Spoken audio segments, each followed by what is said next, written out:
என்ன துர்கா, அந்த அம்மாவுக்கு நான் யாரு என்ன ஏதுன்னு எதுவும் தெரியாம பேசிட்டு போயிட்டாங்க.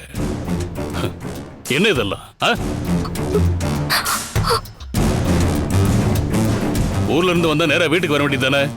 அதை விட்டுட்டு எதுக்காக ஒரு நாள் பூரா கோயில்லயே இருந்து, எதுக்காக ஒரு நைட் ஃபுல்லா ரோட்லயே இருந்த?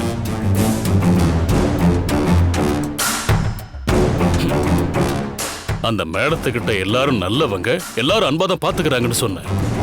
அப்புறம் எதுக்காக இப்படி பண்ண? எனக்கு ஒண்ணுமே புரியல.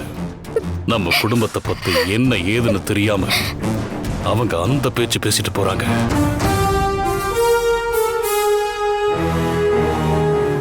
நான் ஒரு ஜமீன்.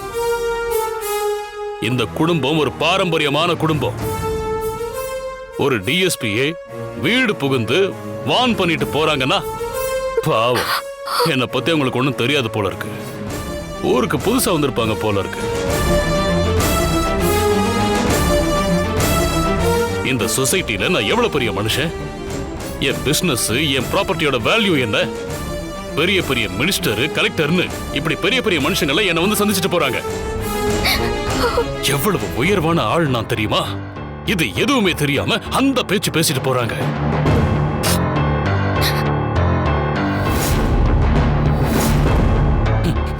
நடுவுல பூந்து அவ பேச்சை என்னால் அடக்கியிருக்க முடியும்.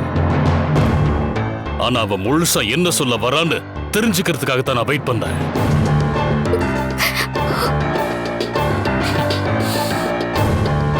பொறுப்பான ஒரு போலீஸ் அதிகாரியா ஒரு பொண்ணுக்காக அவங்க பேசிட்டு போயிட்டாங்க.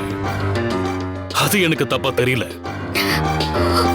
ஆனா என்னோட வருத்தம் எல்லாம் உன் மேலதான்.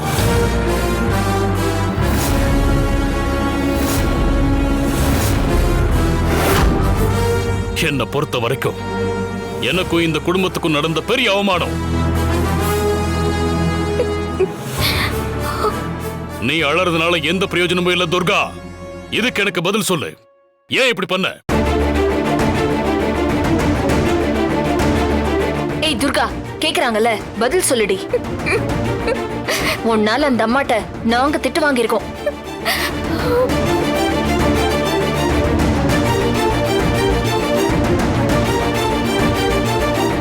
அத்தை, இவ உங்க மருமக தானே, நீங்க எதுவும் கேட்க மாட்டீங்களா? மீனா, நான் என்ன கேக்குறது? துர்கா ஏன் இப்படி நடந்துக்கிறான்னு எனக்கு ஒண்ணும் புரியல. டேய் அசோக், உனக்கு துர்காக்கு ஏதாவது பிரச்சனையா? இல்லம்மா, ஊர்ல இருந்து வரும்போது வீட்டுக்கு வான்னு நான் தான் கூப்பிட்டேன்.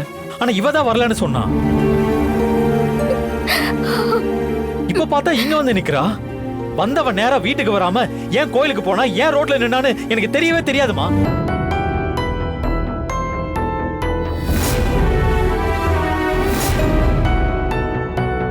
ஊருக்கு வரேன்னு ஒரு போன் பண்ணி சொல்லியிருந்தா நானே போய் பிக்கப் பண்ணிட்டு வந்திருப்பேன். ஏ துர்கா, உனக்கு என்ன ஆச்சு? எங்களெல்லாம் பார்த்து உனக்கு எப்படி தெரியுது? எங்களை விட்டு தள்ளு. பெரியப்பாவுக்கு இந்த அவமானம் தேவையா? சும்மா சும்மா கண்ண கசக்கிட்டே இருந்தா கோவம் தான் வருது. நீ ஏன் இப்படி நடந்துக்கிட்டேன்னு சொல்லு ஃபர்ஸ்ட்.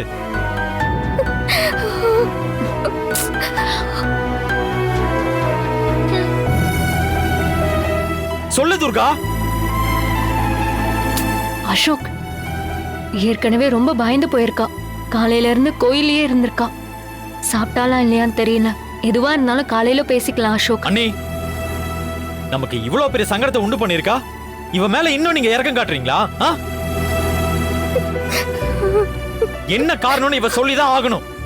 ஏய், ஏன் வீட்டுக்கு வரல? சொல்லு.